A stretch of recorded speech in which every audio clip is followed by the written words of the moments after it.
Welcome to Taking Stock. I'm Amanda Lang. Coming up on the show, as the premiers meet the Prime Minister, will the atmosphere of urgency continue in Canada? And consumers are on the ropes. Will there be any relief ahead? Plus, how Canada fights a trade war might help change how Canada thinks of itself. That's all ahead. First, for the week that was in business, it's time for the briefs. Canada's premiers met with Indigenous leaders and Prime Minister Carney this week, with talk aimed at keeping momentum going on big projects inside the country. Saskatchewan joined Ontario and Alberta in an agreement to build energy and trade infrastructure. The premiers are pressing for more control over immigration to their provinces to help meet labor requirements. The U.S. and Japan announced a trade deal that will set a 15% tariff on Japanese goods, including autos. Japan is committing to a $550 billion investment in the U.S. The tariff rate is notable. It's lower than the current rates being imposed, but also higher than the 10% negotiated with the U.K. Canada-U.S. talks continue. If there's good news in the Bank of Canada's recent survey of business, it's that while still downbeat, companies are less worried than they were before about the effects of tariffs. Still, caution is the name of the game, and that's keeping hiring and investment in check. Stellantis and GM both detailed the costs of U.S. tariffs on their businesses, and the numbers are big. Stellantis reported a preliminary net loss of $2.7 billion for the first half of the year, thanks to tariffs in the U.S. after it cut production and had to pay penalties as a result. Meanwhile, General Motors said tariffs will shave $1 billion off its profit in the most recent quarter and thinks the impact could get worse next quarter. The sale of U.S.-made booze dropped by 2/3 after many provinces stopped carrying imported liquor. Sales of Canadian spirits have also fallen, suggesting some customers are not switching to homegrown brands. This week, the U.S. ambassador to Canada said the Buy Canadian attitudes afoot in this country are perceived as mean and nasty by the U.S. administration. And those are your business briefs. The meeting this week of provincial and territorial leaders and the Prime Minister included talk aimed at staying cooperative and getting things done. The question is, will the consensus end once projects actually get chosen? Perrin Beatty is co-chair of the expert panel on Canada-U.S. relations and, of course, a former CEO of the Canadian Chamber of Commerce. Perrin, great to have you with us. Great to be with you, Amanda. So there is a new tone afoot in this country, and I guess I'm curious from your point of view of whether you think it will hold as we start to get to the nitty-gritty of projects, picking which provinces will be the recipients of these big Canada-building projects. It certainly needs to hold. Whether it will or not, we'll see as things go on. But it's encouraging to see that there's the degree of unity that we're seeing in Canada today and a sense of shared purpose. It's much greater than I can remember for a long, long time.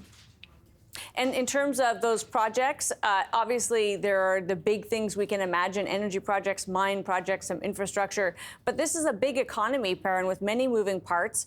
When you were head of the Canadian Chamber, of course, you represented a lot of businesses who wouldn't necessarily be affected by those, and it would take a long time for the benefits of those to trickle down. Are we at risk of focusing on some big-ticket items in favor at the expense of a lot of other smaller, kind of maybe more mundane parts of our economy, but equally important? It can't be a case of either or. We've got to focus on the economy in the broadest sense. So yes, we do have to unstick the process for these major projects that we haven't been able to move in the past. But we also have to address the needs of various sectors of the economy, including small business. We're under siege in a way that we haven't seen for a long, long time, and it's going to require that the government respond in a very effective way right across the board. We got some, I guess, a reality check from the Prime Minister on both the level of potential tariffs and the path to a trade deal by this kind of arbitrary August 1st deadline. And I was curious for your thoughts on that. It may take longer to get there, and when we get there, it may not be as good as we hoped. Well, I think what the Prime Minister is doing is to manage expectations, and I think it's very important that he do so. Not surprisingly, as we got into the negotiations and people said, "What are you looking for?" His answer was, "We want to get rid of the tariffs, period."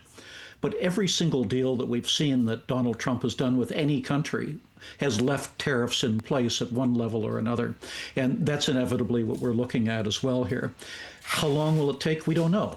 We saw a deal happen almost overnight with Japan in the last couple of days. It didn't look as if it was going anywhere, and then all of a sudden the logjam broke. We're seeing progress now with regard to Europe.